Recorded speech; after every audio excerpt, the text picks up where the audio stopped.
Well, today I want to talk about something that happens to almost everyone when it comes to clutter. And honestly, it's not getting started in your clutter. And it's not about motivation, which is another piece that we feel like is essential to have.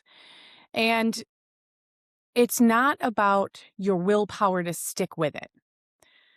What we're talking about today is a lot more depth into what happens when you get a few days into making some progress, a few days after you've started.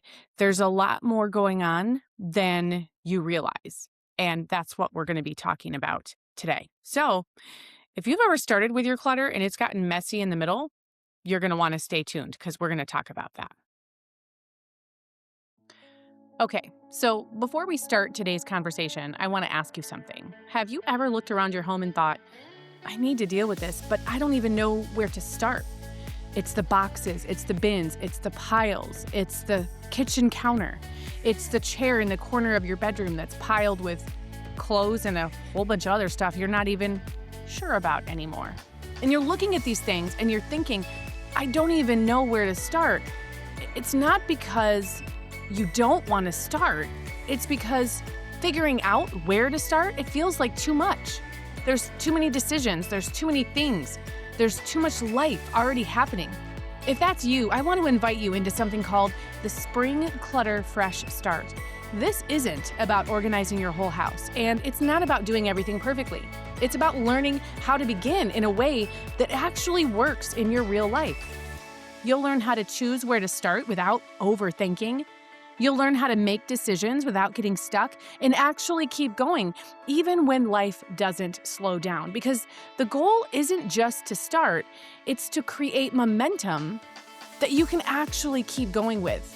If you look at all your clutter and you have been feeling stuck, this is a really great place to begin. You can learn more down in the notes. I'd love to see you there. Okay, so maybe you've experienced this before. You finally decide, okay, I'm going to deal with this, right? I'm going to deal with this. I'm going to make progress. I'm going to make a difference. And you do. You get started, you make progress, you clear some things, you put some time into it. And it feels amazing when you do that.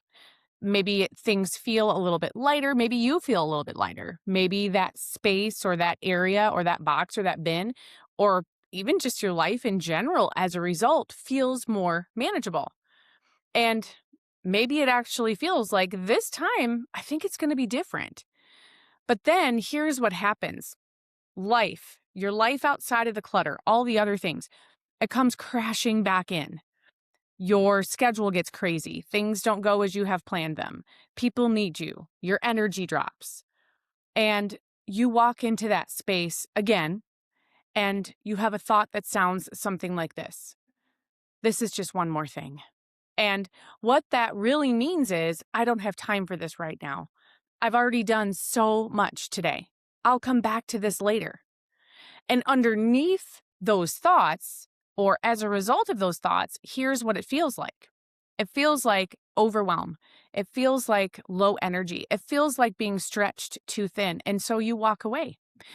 Not because you don't care about dealing with that stuff or don't care about the progress that you've made or don't care about dealing with the clutter, but because you don't have the capacity to deal with it the way that you think you should. And that should is important because it usually looks like and sounds like I should keep going till it's done. Or I should make sure that I do it right this time. Or I should have time and focus and energy, but of course I just don't. And since these are heavy shoulds, they aren't realistic. And so you just walk away and do nothing.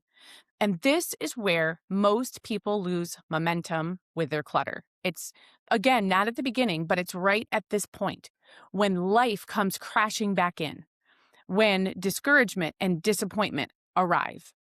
And this is exactly what we're working on in day 4 of the Spring Clutter Fresh Start.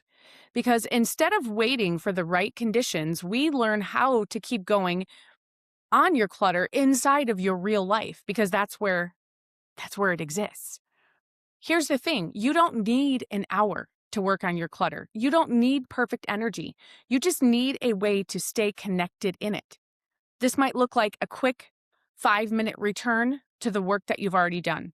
It might look like picking up a couple of things while you're already there, or resetting one small area that started to unravel a little bit before it gets to the point of a complete unraveling. It doesn't look like doing everything. It looks like just doing something. And when you start focusing on just doing something, something shifts. You stop losing progress. You stop starting over. And things actually begin to stay manageable, far from perfect, but manageable. And this is enough. This can be enough. Manageable can be enough. So, building out this process and this mindset shift, this is what we're doing inside the Spring Clutter Fresh Start. It is a 5-day clutter event.